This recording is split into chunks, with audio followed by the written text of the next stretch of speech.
2011 সালে এই ফ্যাসিস্ট স্বৈরাচারী সরকারের যে একটা সন্ত্রাসী বাহিনী ছিল, র্যাব বাহিনী দ্বারা আমি নির্যাতিত হয়েছিলাম।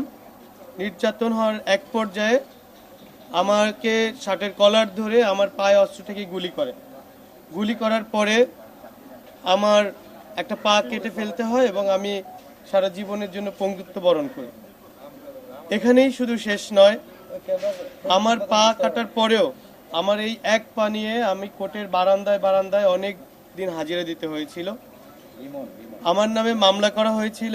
আমার পরিবার, আমার আত্মীয়স্বজন সবাইকে হয়রানি করেছিল এই র্যাবের বিরুদ্ধে। আমার মা বাদী হয়ে হত্যা চেষ্টার উদ্দেশ্যে একটা মামলা করেছিল র্যাবের বিরুদ্ধে। এই র্যাবের বিরুদ্ধে মামলা করতে গিয়ে আমি এবং আমার পরিবার প্রায় 8-10 বছর আমরা আমার গ্রামের বাড়ি থাকতে পারিনি। আমরা চলে গেছিলাম পার্শ্ববর্তী জেলা পিরোজপুরের কাউখালী উপজেলায় আমাদের ভাড়া থাকতে হয়েছিল। তো 13টা বছর, 2011 আর আজকে 2024, এই 13টা বছরের মধ্যে অনেক রকমের চেষ্টা করছি, অনেক আকুতি বিনতি করেছিলাম একটা ন্যায় বিচারের জন্য। আপনারা জানেন যে কখনো ন্যায় বিচারটা পাইনি, বরঞ্চ আমাদের পরিবার অনেক রকমের হয়রানির শিকার হতে হয়েছিল। এই কারণে আজকে মানুষের মধ্যে একটা আস্থা, ভালোবাসার জায়গা হলো আন্তর্জাতিক অপরাধ ট্রাইব্যুনাল। আমি এই অপরাধ ট্রাইব্যুনালে দ্বারস্থ হয়েছি আমি ন্যায় বিচারের জন্য। এইখানে আমি কিছু বিষয় আপনাদেরকে তুলে ধরব। প্রথম বিষয়টা হলো আমাদের দাবি যে সকল আসামিদের বিরুদ্ধে গ্রেপ্তারি পরোয়ানা জারি করতে হবে যাদের বিরুদ্ধে আমি মামলা করছি, এবং গ্রেপ্তারি পরোয়ানা জারি করে তাদেরকে আইনের আওতায় এনে তাদের সঠিক বিচার করতে হবে।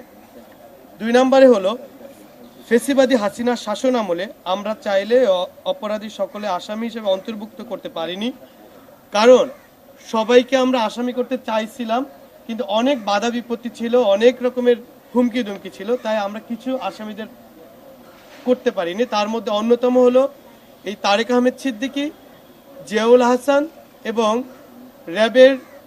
বরিশাল র্যাবের 8-এর যে প্রধান ছিল মেজর রাশেদ। এই 3 জনকে আমরা কোনোভাবেই অন্তর্ভুক্ত করতে পারিনি।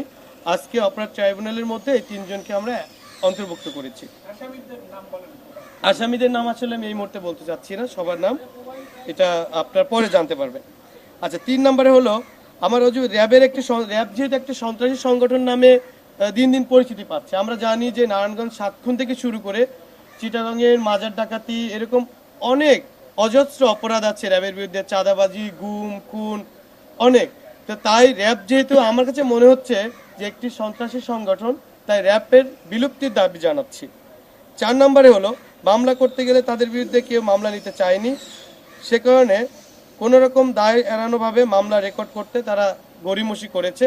তাই এইখানে আমি মামলা করে আমি যেন দ্রুত বিচার পাই, এর জন্য আমি রাষ্ট্র এবং এই অপরাধ ট্রাইব্যুনালের কাছে জোর আবেদন জানাচ্ছি এবং অনুরোধ করছি।